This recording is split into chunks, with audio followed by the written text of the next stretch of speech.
নমস্কার বন্ধুরা, আমার চ্যানেলে আপনাদের স্বাগত জানাই। আজকে আমি আপনাদের বানিয়ে দেখাবো চিকেন পপকর্ন। প্রথমে আমি চিকেনটাকে ভালো করে ধুয়ে রেখে দিয়েছিলাম। এবার একটা বাটির মধ্যে 2 চামচ টক দই, স্বাদ মতো নুন আর একটুখানি জল দিয়ে ভালো করে গুলিয়ে নিলাম। এবার আমি চিকেনটাকে দিয়ে রেখে দেব আধ ঘন্টার জন্যে, যাতে নরম হয়।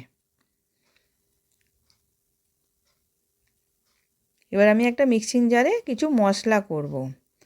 কাশ্মীরি লঙ্কা গুঁড়ো 2 চামচ, ঝাল লঙ্কা গুঁড়ো 1 চামচ, আমচুর পাউডার 1 চামচ, চাট মশলা 1 চামচ, অরিগানো 2 চামচ, গোলমরিচ 1 চামচ, দারচিনি 1 টুকরো, হাফ চামচ সাদা নুন আর একটুখানি বিট নুন আর 1 চামচ চিনি, ওটা গুঁড়িয়ে রেখে দিয়েছি।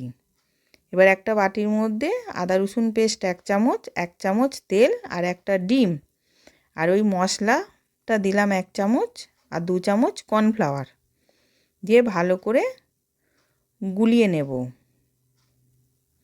যাতে থোকো ব্যাটার হয়।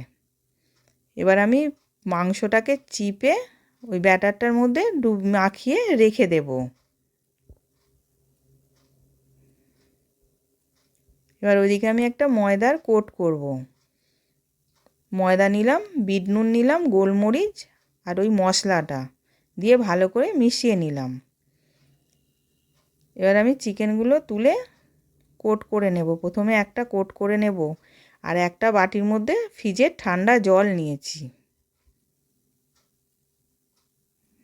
এবার কোট করে নিলাম। এবার জলটার মধ্যে ডুবিয়ে দিলাম, দিয়ে এবার আমি তুলে নেব। নিয়ে আর এক কোট ওই ময়দার মধ্যেই আবার দিয়ে দেব।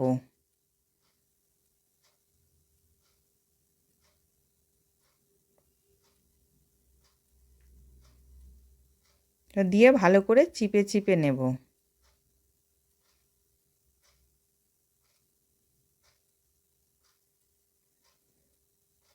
এবার সবগুলো করে রেখে দিলাম। এবার কড়ার মধ্যে তেল গরম করতে দিয়েছিলাম, তেলটা গরম হয়ে গেছে।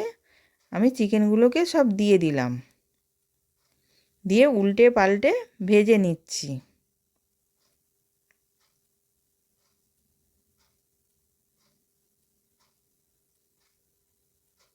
এবার ভাজা হয়ে গেছে, আমি তুলে নিলাম। এবার রেডি হয়ে গেছে। ওপর দিয়ে আমি মশলাটা দিয়ে দিলাম। Chicken popcorn ready. আশা করছি ভিডিওটা ভালো লেগেছে।